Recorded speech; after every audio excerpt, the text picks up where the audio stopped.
Le recyclage, c'est le moindre mal. C'est compliqué pour le plastique, vous allez voir, et c'est carrément du chinois pour le consommateur. Savez-vous que tous ces plastiques sont codés? Un chiffre de 1 à 7 au milieu du ruban de Möbius ou une mention comme PE, PP, PS ou PET. Petite leçon de choses avec Alain Berset, directeur de cette entreprise spécialiste du recyclage des plastiques. Le numéro 1 qui représente le PET, c'est souvent les bouteilles de boissons avec certains emballages comme par exemple des barquettes pour les fruits, etc. Par contre, vous pouvez constater que sur des bouteilles de PET, il y a un autre plastique, les bouchons qui sont régulièrement du polyéthylène aussi. Ici, nous passons au produit qui est codifié avec le numéro 2, qui correspond au polyéthylène, qui est souvent utilisé par exemple pour les bouteilles de lait, les flacons de shampoing, les bouchons aussi. Là, on va pouvoir passer dans un autre type de plastique qui sont les polypropylènes.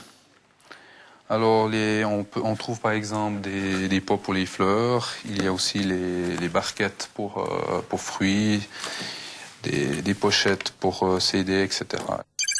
Ici, c'est le polystyrène. Je dirais ce qui est très souvent en polystyrène, ce sont les yaourts, certains gobelets pour le café.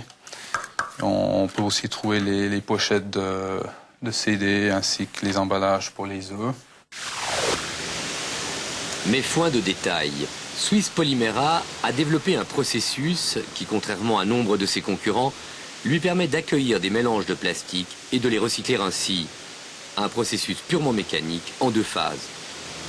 Nous avons une phase, premièrement, de pré-traitement qui correspond à l'accueil des déchets, son déchiquetage, du triage et du lavage.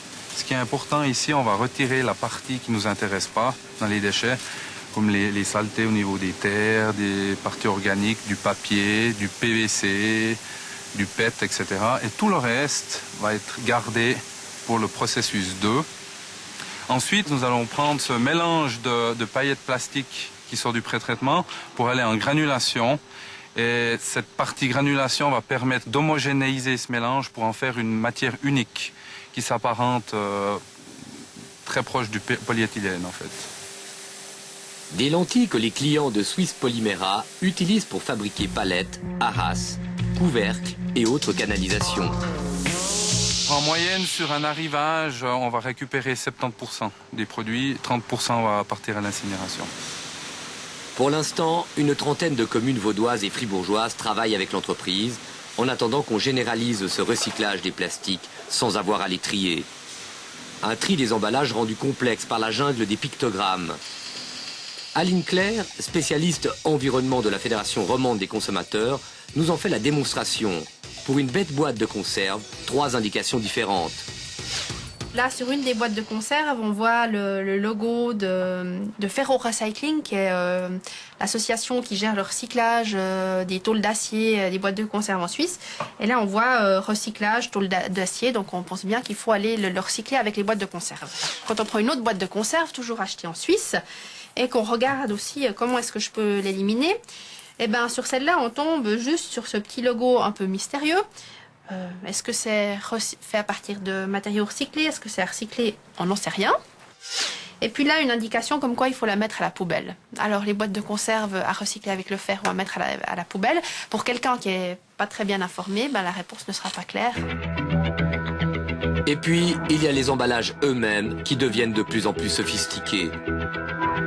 Quand on est avec un emballage de ce type-là dans les mains et qu'on cherche la manière dont il faut l'éliminer, sur celui-là, on voit un petit pictogramme qui représente la poubelle.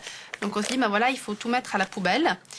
Alors que quand on regarde un petit peu plus attentivement, on peut supposer que ce carton, s'il est propre, donc s'il n'a pas été complètement taché par l'alimentation qu'il contient, il peut tout à fait être mis avec les vieux cartons. Quant à la barquette, effectivement, elle va aller à la poubelle. Sans compter certains sigles qui ne nous parlent pas vraiment, comme le point vert.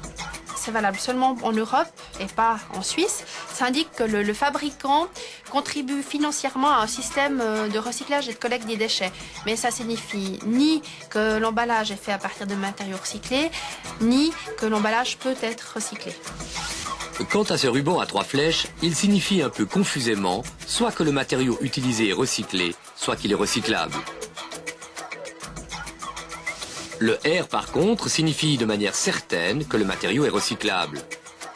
En Suisse, il est souvent associé à l'aimant, qui signifie qu'il s'agit de fer blanc, de tôle recyclable. Dans les déchetteries, tôles et boîtes de conserve seront par contre signalées de la sorte. Les déchetteries utilisent par ailleurs le hérisson pour désigner les déchets compostables, alors qu'apparaît en Suisse ce pictogramme, parfois accompagné de la mention allemande Kompostierbar, soit compostable.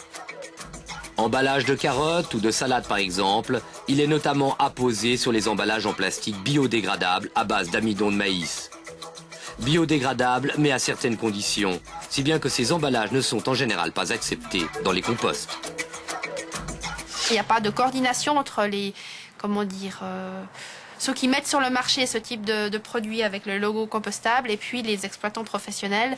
Ce que nous, à la FRC, on regrette, il faudrait un langage clair pour le consommateur. Dans la jungle des pictos, un appel à l'harmonisation en espérant qu'il trouve un écho auprès des acteurs concernés.